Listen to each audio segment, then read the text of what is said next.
Welcome to Coleman Report Live. I'm Bob Coleman. We're talking Main Street and the small business lender who helps it grow. John Reosti, American banker, thank you for joining us. Your last man standing. Lance is out. Joseph's sort of out. He's trying to come back. But we have Delaney on the line, and it's just you and I. What are you working on these days, John? Working on sort of a bigger picture story about SBA and all of a sudden a little bit of a divergence. I think maybe I don't like to use the word ideologically, but philosophically between the two parties. The Democrats are interested in direct lending. They still haven't given up on the idea of a bigger direct role for SBA in 7A lending. The Republicans have opposed that consistently, continue to oppose it. And they're also talking about shifting disaster lending from a direct sort of paradigm to one that looks more like 7A, where banks would Wow. would be the actual lending. You mean a PPP type of transaction? Yes. Maybe not a PPP type of transaction where the government pays everything. I don't know that they've gone that far, but where you still have a loan, but it's the banks that are doing the lending, just like 7A, and the government that is doing the guaranteeing. Wow, that would be I'm all for that.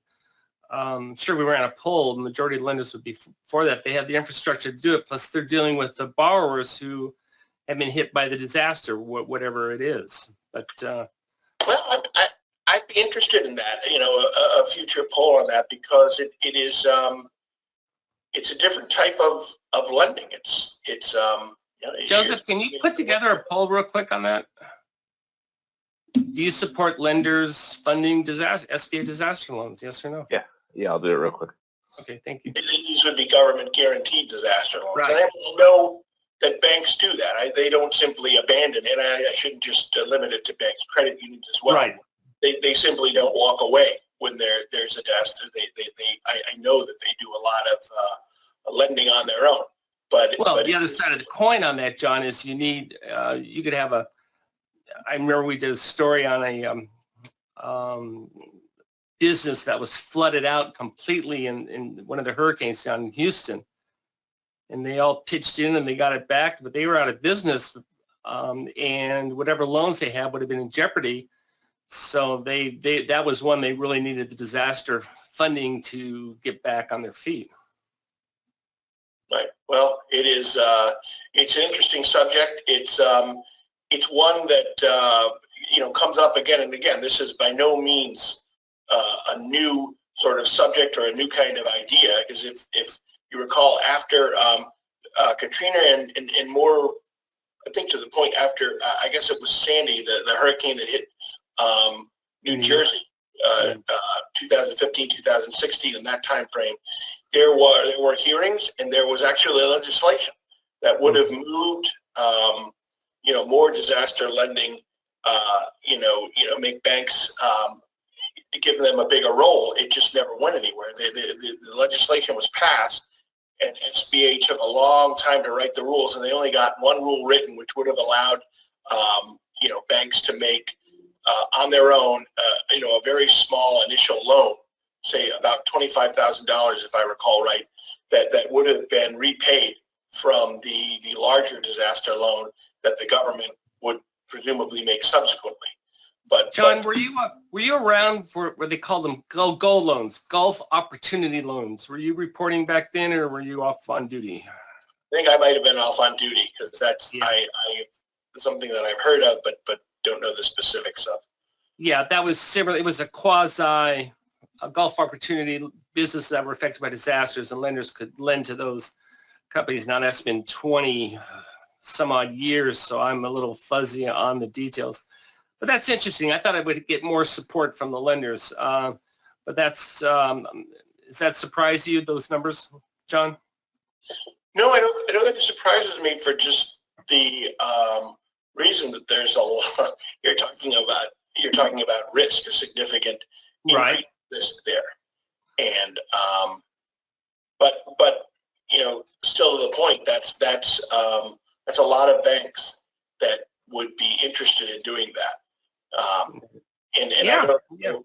I don't know the formula that would be worked out, and I don't know whether it would be like a PPP loan. I shouldn't say exactly that I know, but I do remember that legislation that was passed after Hurricane Sandy essentially went nowhere, and part of the reason I think, if I recall right, I have to look into it again because we're now talking about five years ago, was a little bit of reluctance by some lenders.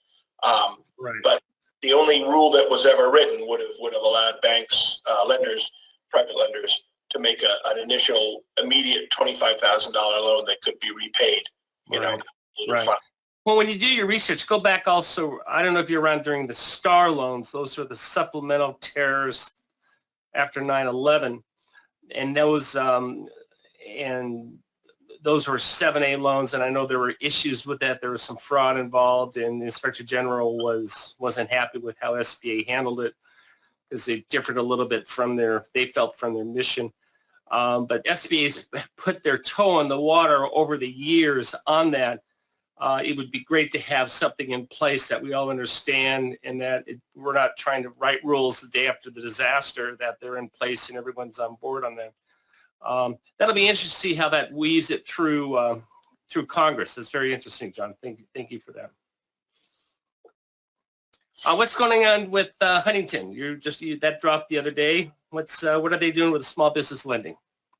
Well, I had wanted for a long time to catch up and get a bit of an update on their local LIFT program.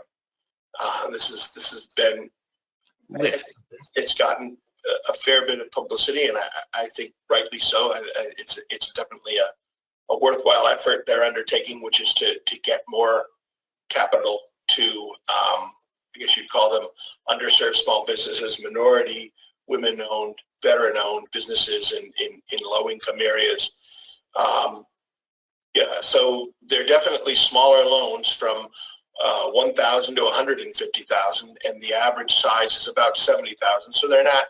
It would be wrong to call them micro loans, but they're definitely smaller. I think in the story, it indicates that their average size company-wide 7A loans is about 152,000, and the average 7A loan is significantly above that, and that sort of gets back to why the administrator, wants a direct role for the agency, because she's talked about, the lack of small dollar capital. But the other thing that we reported on, I think we've talked about it before, and anybody who looks at the weekly numbers can see, is that this year the lenders are doing more loans of $150,000 or less. I mean, in the number, it's up by about a third. So it's still down. It's not as high as it was 5-6 years ago, but it's increased significantly in the past year. So, and these are loans without a government guarantee, correct? This is all on Huntington, correct? These are SBA 7A loans. That's why I was interested in the thing. These are 7A loans. They're not express loans, interestingly enough. Okay.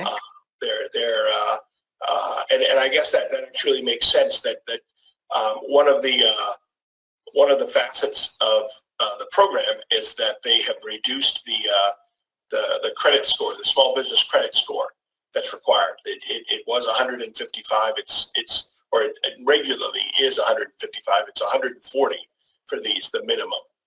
So they've reduced the minimum credit score, and they're paying the fees for these borrowers, both the SBA fee and their fee, the fee that they would normally charge. I guess they're waiving their own fee and paying the SBA fee. So they've made well in excess of 500 of these loans since the program started. And because there's an education component, it gives you a good idea of the pipeline that's there, the number of companies that have signed up and started the education program. And that's closer to 1,000. That's just under 1,000. So, John, I love your wordsmithing here. A thin credit file. Very good. well, yeah, but one of the things, it's interesting that I've found I haven't talked to a lot of borrowers, say, underserved borrowers, minority borrowers, but one of the things I found is that they have, almost all of the ones that I've talked to have steered away from banks up to the point where I talked to them and they got what has always been their first loan. And that's not 100% true. But the borrower, one of the borrowers that I featured in the story, Shanika Shepard, this was her first loan ever that she had financed her business. It's a very small business to this point with savings from her work. She had a full-time job before going into selling Italian ice as it was. So that's been true of other people I've talked to. So, thin credit file, not necessarily a thick bad credit file, but just a thin credit. Just a thin one. John, you mentioned the small business score, that's SBA score 140. Roughly, do you know what that translates to in the FICO score? I'm afraid I don't. I'm afraid that's a good question, but not one that I can answer. So. Yeah, I think Lance, that's why I asked you, Lance, something, I think it was low 600s, and then the 155 was, I'm guessing here, but that's the SBA score that they have, and when you process at GP, you get the score, and bam, they put that through. That's very interesting. Well, I'm very much interested in that. I'm interested in the story for a couple of reasons. Number one, I assume these type of loans will have a higher loss rate, which makes sense. But there's more risk involved. Definitely more risk involved, yes. Yeah, but that's okay. But I'd like to know on the reviews, is SBA going to give them credit for going after that, or are they going to ding them because they're going to be higher? They're going to have higher losses. So that'll be interesting to see what happens on that. John, are these 90% guaranteed loans or 75%? These would be, it depends on the size of the loan, but because they're not express loans, they qualify for the higher guarantee, the 75%. Right.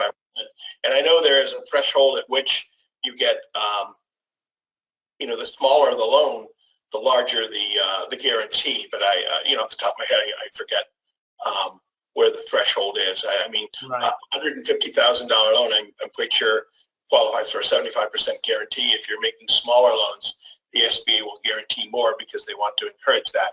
But at base, they're 75% guarantees because they're not going through SBA Express. And the $100 million, I'm assuming that is the total gross amount of the loans. They're not, because if it was $100 million, it'd be what, $1 billion if they count in the SBA. So, but that's right still now, it's $100 million total for the program, but that's what they're willing to. That's what they've committed. But as it's noted in the story, the initial commitment was $25 million. Right. So they about a year later, they bumped it up last June of 2021, as a matter of fact.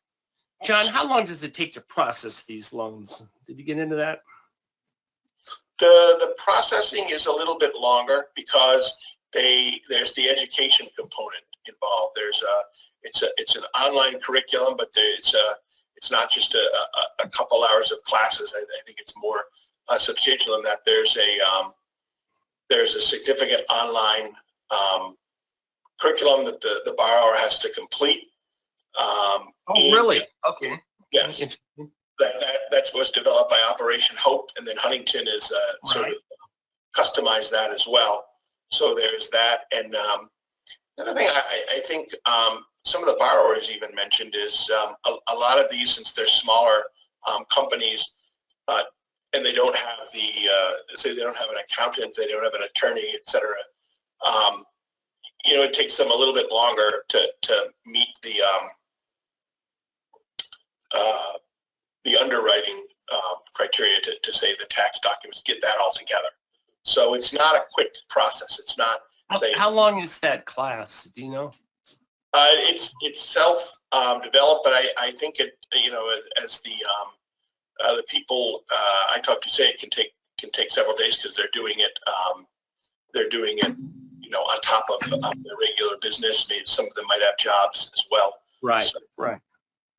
By the way, I misspoke. I think I said they process these GP. No, these would all be processed POP, obviously. Yeah. Through that. Well, very good. That's very fascinating. I would like to. And one last question: where did they get the name of it? Lift Local. That's pretty cool. I like it. They developed that on their own. I mean, it sort of stemmed out of the well, I was speaking. I think they were developing it, thinking about this sort of talking about the idea before the issues with George Floyd, and then that accelerated their thinking as it did at so many banks. So, I do want to mention that there are lots of efforts like this at banks around the country, big and small. This is just one that we pulled out. They talked about it. We've been following. And it also intersects with the agency's emphasis on small loans. Well, that is a great segue. Thank you very much. Let's bring in Delaney. Delaney, the Office of Advocacy just released a report on this, specifically on African-American entrepreneurs. What is the SBA Office of Advocacy saying, Delaney? Well, in the report, they found that the African-American self-employment rate is actually half of that of the white self-employment rate. In addition, they found that African-American entrepreneurs are less likely to have a bank loan and are less likely to apply for credit because they have an expectation of rejection. Another interesting fact, though, is that they're more likely to be approved for an SBA loan, but on average, African-Americans receive much smaller sizes of SBA loans. What does this chart show us? It shows the total employment rate compared to the overall population. In the report, they also include policy implications using the Community Reinvestment Act as an example. With the Community Reinvestment Program, they saw a 3 to 6% increase in employment for African-American entrepreneurs. Very fascinating. Thank you, Delaney. Anything else on that report that you want to share?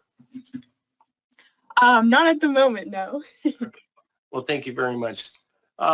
John, it's interesting. I look at that young. Have you done anything on young entrepreneurs?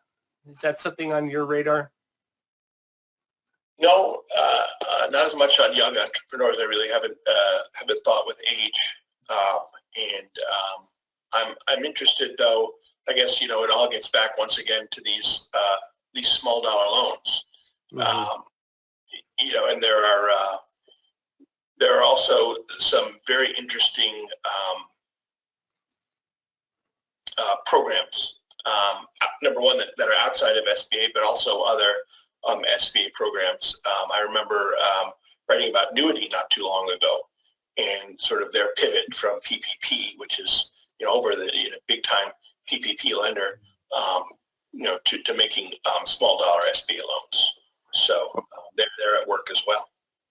Well, John, when you and I were growing up, I'll put me to be an entrepreneur. You were a paper boy. I was a paper boy. But now with I have a niece who's involved with online selling. She does vintage dresses. She modifies them and sells them, and she's in college. And there's a lot more opportunities for younger entrepreneurs in terms of online, Amazon, eBay, and a lot of those. I was just curious.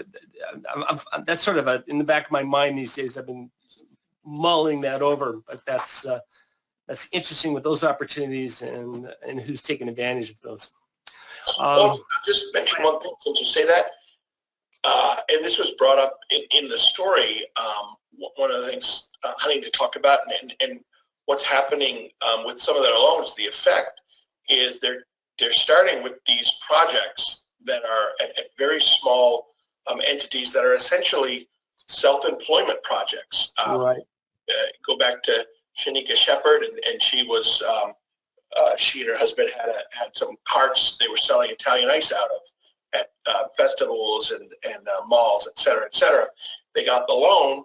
They were able to open a small restaurant, sort of public house type restaurant in Columbus, and now that's a small business as opposed to self-employment. You just talked about your niece, doing some selling of fashion, vintage fashion online. Who knows what she might be able to do with a loan. But taking self-employment and turning it into a legitimate small business. I don't mean that the self-employment is illegitimate, but it's a more significant small business. And I guess what I'm trying to say is the barriers to entry have been slashed, and anybody who wants to can try to do something along those lines. Hey, John, excellent reporting. I love reading your stuff, and thank you so much. A couple of announcements. Number one, we are going to be announcing our 2022 Business Development Event of the Year. We will be having, Joseph, when are we going to drop this, and when can you nominate your people for this? This is going to go out later today, and you can nominate your BDOs. Yeah, and what we do is we bring them together. Spouses are invited, and we 5 or 6 awards, and we have a half-day session, and it's always fun. Joseph, when was the last time we did this? Was it 2019 in Miami? Miami. Correct. Yeah, we did it at the Lowe's in Miami 2019. Obviously, we didn't do it in 2021 or 2020. So we're looking forward to having the exceptional BDOs back to discuss about the upcoming. And all of our other winners, we are going to do a luncheon. We said in Vegas. I'm not going to do it this summer. I've decided we're going to wait till really this COVID thing calms down. We'll either do it in the fall or we'll do it next year. I think we're going to do it next spring, but we can decide what to do from that. Let's see. Do we have time for polls, Joseph? We don't. I'm over. Okay, I apologize. We'll hold the polls over until Friday. John, thank you so much. I appreciate it. And thank you, everyone, for joining us today for Coleman Report Live and for supporting America's Main Street, one entrepreneur at a time.